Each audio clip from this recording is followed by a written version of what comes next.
Berbeda dengan tahun sebelumnya, ibadah Jumat Agung di Gereja Katedral Makassar berlangsung sederhana.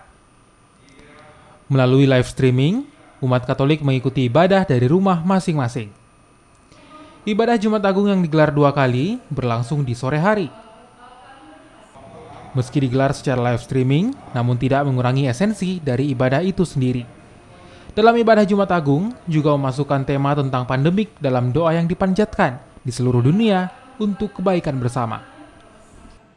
Nah, persis hari ini ada doa yang sama dipanjatkan di seluruh dunia dalam upacara ini, dan kami masukkan salah satu tema tentang pandemi ini. Jadi memang kita masukkan dalam doa yang disebut doa umat Maria, doa untuk seluruh dunia kebaikan kita bersama, ya. Dan seperti yang saya katakan tadi, poin ini dimasukkan sebagai salah satu. Ya.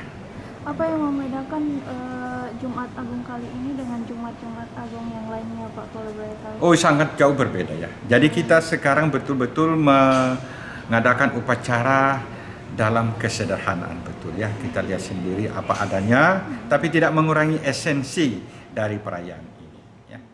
Jadi